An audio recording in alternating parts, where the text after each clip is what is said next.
Et les parents doivent aussi faire l'effort d'être présents, d'être attentifs à leur enfant.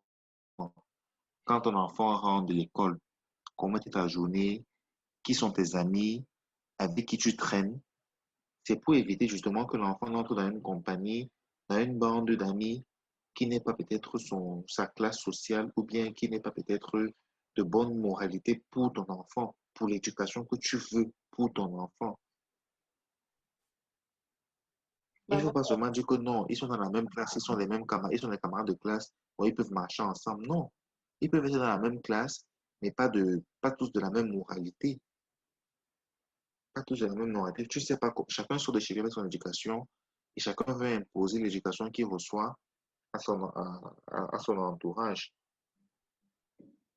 oui, mais tu sais aussi que même si un parent ou bien les deux parents est attentif à l'enfant, l'enfant peut toujours déraper. Tu peux demander, poser toutes les questions Oui, que tu veux à ton on est enfant. d'accord.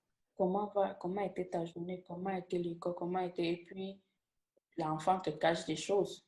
Parce que moi, j'étais champion en ça, je m'excuse, mais ma mère, les parents me posaient beaucoup de questions, surtout maman. Maman était celle elle était génie militaire à la maison. Tu marches avec qui? Tu sors avec qui? Tu fais avec quoi? Tu sais pas où? Tu pars où? Tu montes où? Tu descends où? Tu sais, malgré ça, j'ai été dépressive. Malgré ça, j'ai caché les choses. Mais la mater savait pourquoi elle avait ses deux genoux à terre. Elle priait chaque jour. Mais je n'ai pas voulu dire jusqu'à ce que j'ai pété les plombs. J'étais comme la soupape. J'ai explosé. Donc, en disant que les parents doivent être attentifs, tu peux être attentif et tu rates quelque chose. Il Et faut être attentif tu peux être et attentif. savoir instaurer un truc, un niveau de confiance avec l'enfant. Oui, mais Parce que même, tu peux être attentif et quand l'enfant ne demande que ça, hein. L'enfant ne demande que je peux être, quel enfant n'aimerait pas devenir dire à mon père que papa, euh, j'ai mes amis avec qui j'aimerais faire ça et tout. Mais quelle est la réaction des parents? C'est que non, c'est le truc des bandits. On ne fait pas ça. On ne fait pas ci. On ne fait pas machin et tout. Ça refroidit l'enfant. Je te prends un exemple très simple, un vécu. Une dame qui a fait ses deux garçons, il y a 1 an et demi d'écart entre les deux garçons. Le deuxième enfant s'exprime très bien en français. Le premier enfant est bègue. Dans la famille, il n'y a pas de bègue. mhm, Heureusement, elle a ses enfants en France. Et c'est le pédopsychiatre qui dit à la dame que c'est parce que vous ne donnez pas l'occasion à cet enfant de s'exprimer qui se sent frustré. mhm, Et parce que le fait de bégayer, c'est une façon pour lui d'exprimer, d'extérioriser sa frustration qu'il ressent au quotidien. Tu vois un peu. mhm, mhm. Quand il a dit ça à la maman a pris le temps maintenant, chaque fois qu'il veut parler, elle l'écoute. Même s'il ne dit pas des trucs intéressants, elle prend la peine de l'écouter. L'enfant, là, aujourd'hui, ne bégaye plus. Mhm. Cet enfant ne bégaye plus. C'est un enfant qui est très brave, qui vraiment s'exprime très bien, qui dit ce qu'il pense et tout. Mais tu vois qu'au départ, quand il voulait parler, on dit toujours, ah non, laisse ton petit frère faire, c'est ton petit frère, il faut le laisser faire, machin et tout, et tout, et tout. Ça frustrait l'enfant. Il y a des comportements qui frustrent l'enfant et il adopte d'autres comportements. Après, on va se dire que bon, c'est une maladie, machin, c'est un truc. Alors que c'est des trucs qui sont assez simples. C'est nous-mêmes qui poussons nos enfants à adopter certains comportements, certaines attitudes. Mais je veux aussi ajouter dessus que c'est vrai que souvent, comme je dis souvent, les parents ont une de ces images qu'ils cherchent, comme tu as donné l'exemple de la dame, ont une de ces images de leur enfant qui cherche, qui veut absolument que l'enfant tombe. Et quand ils ne trouvent pas ça dans l'enfant, peut-être c'est le premier enfant. Comme on dit souvent, le premier né est le souffre-douleur des parents. Je m'excuse, papa, si tu vas écouter ça, mais j'ai dit ma chose. Le premier-né est le souffre-douleur des parents. Quand le deuxième-né est là, les parents commencent à relaxer. Mais tout, l'aîné est obligé. Non, laisse, c'est ton petit frère, il va parler. Non, c'est toi l'aîné, tu dois être calme, tu dois être machin. Et souvent, tu as envie de juste péter les plans et dire que la ferme. Tu vois, donc, Exactement, exactement. je suis tellement frustrée parce qu'on dit que, surtout en tant qu'aîné et en tant que la fille aînée, je ne sais pas le nombre de pressions et le nombre de non, c'est toi la mère de la maison, c'est toi, tu dois écouter, tu ne dois pas parler, tu ne dois pas parler de cette manière. Tu as juste envie de dire que, mon Dieu, écoutez-moi, écoutez-moi. Mhm. Tu comprends? Souvent, tu as envie de juste dire que quelqu'un m'écoute parce que je suis fatiguée. Je suis fatiguée, tellement, tellement, je donne mon expérience, tellement, on m'a toujours dit, tu es l'aîné, il faut que tu supportes, il faut que tu fasses ceci, il faut que tu fasses cela, que je me suis conçu une carapace. Je ne parle pas. Exactement. Je ne suis pas quelqu'un qui parle. Parce qu'on a tellement fait que, on a tellement dit, non, ne parle pas de ça, ne parle pas de ceci, ne parle pas de cela, ne parle pas d'ici, ne parle pas de ça, que je ne parle, au final, je ne parle plus. Si tu me poses quelque chose, je vais répondre. Mais si tu me poses à propos de ma propre vie, tu es sûr que tu as tombé sur un gros mur, je ne vais pas te répondre. Et quand le jour où ça va dégouliner, je vais me mettre à pleurer et te parler. Donc, Seigneur Jésus, et pitié. Mon expérience en la santé mentale, c'est beaucoup.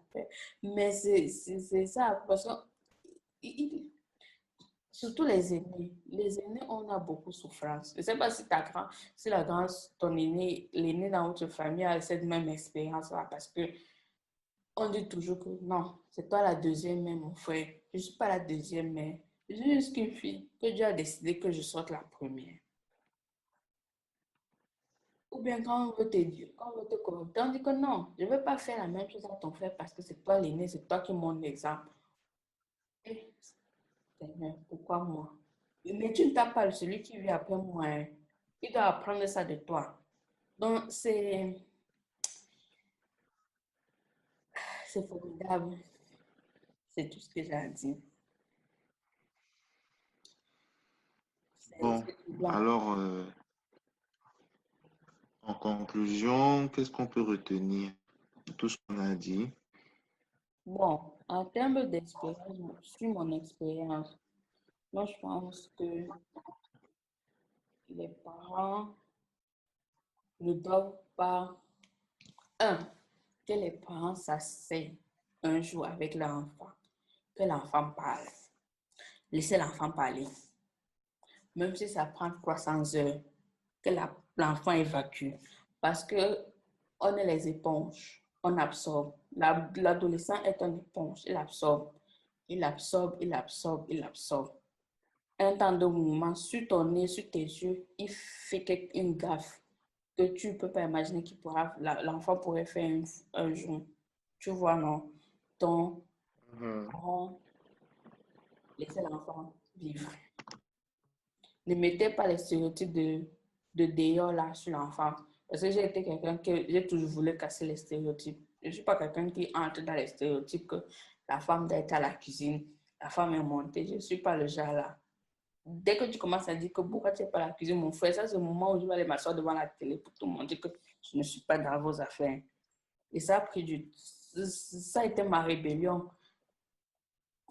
À vrai dire, ça a été ma rébellion. Et maintenant, j'ai beaucoup souffert parce que si je prépare mes années dépressives, c'est beaucoup, beaucoup de choses. Il faut laisser l'enfant parler. Il ne faut pas juste écouter le pasteur.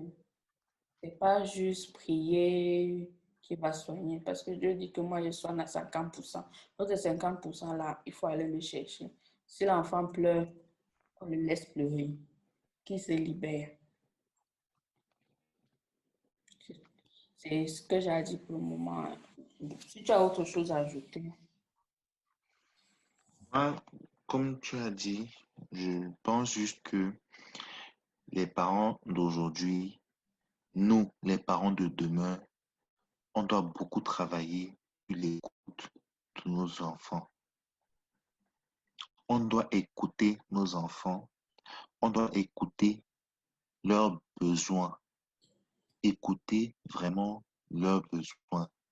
On doit cesser de vouloir que nos enfants soient ce que nous, on n'a pas eu. C'est vrai que tout parent aimerait que son enfant soit quelqu'un de brillant demain, soit quelqu'un d'achevé. Mais quand je regarde, par exemple, euh, on va beau dire on veut toujours copier le modèle occidental. Mais quand je regarde, par exemple, à l'Occident, où tu as des écoles où, quand un enfant se sent à l'aise avec la musique, les parents l'envoient à l'école de musique et les parents l'encouragent dans cette voie.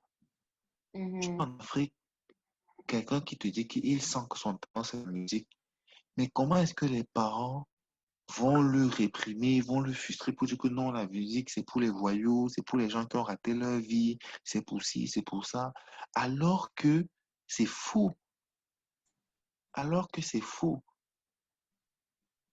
En Occident, tu as des musiciens qui s'en sortent 1000 fois mieux que des médecins, qui s'en Mhm. sortent 1000 fois mieux que des avocats. Mais parce que leurs parents ont su écouter les enfants, ont su orienter l'enfant, et puis des fois même, même si par exemple dans notre contexte, la musique n'est pas développée, n'est pas réellement développée, tu peux savoir que non, mon enfant aime bien la musique, mais tu vas pas venir dire que je ne veux plus que tu parles de musique à la maison, c'est là. Non, tu l'encourages dans ce domaine, mais tu lui dis que bon, on fait un pari par exemple, je te laisse faire tes cours de musique, je te laisse évoluer dans la musique, mais ta priorité première doit être l'école. Que de la même manière que tu évolues dans la musique, de la même manière que tu dois t'arranger à évoluer à l'école. Et puis, ton enfant, à ce moment-là, il sera même plus engagé parce qu'il va se dire que si je ne travaille pas bien à l'école, mon père ne sera pas d'accord pour que je fasse la musique. Là, c'est l'enfant lui-même qui se met de la pression pour se dire qu'il faut que je travaille bien à l'école pour pouvoir. Ça veut dire que si j'ai de bonnes notes à l'école, mon père n'aura pas d'inconvénient à ce que je fasse la musique demain. Mhm. Tu vois un peu, On met la c'est pression. différent du fait que, oui, c'est différent du fait que, ah, mon père ne veut pas que je fasse la musique, il veut seulement que je fasse l'école, alors comment je vais faire la musique? Tu Mhm. vois un peu la nuance, non? Mhm. Donc, moi, je pense qu'on doit plus se pencher que nous, les parents de demain, on doit un peu adapter l'éducation qu'on va apporter, qu'on va donner à nos enfants, sans toutefois de fois dire que, bon, après, il y a des gens qui sont dans l'exagération parfois, mais sans toutefois dire que je ne veux pas que mon enfant fasse ci, je veux que mon enfant soit avocat, je veux qu'il soit comptable, je veux qu'il soit médecin, je veux qu'il soit ci, sans toutefois savoir que, mais, mon fils, qu'est-ce qui te passionne? Qu'est-ce qui te plaît? Qu'est-ce que tu aimerais vraiment faire demain? Mhm. Ton enfant te dit que je veux devenir acteur de cinéma. Tu ne le grondes pas, tu ne le frustres pas, tu l'écoutes et tu l'encadres dans ce sens.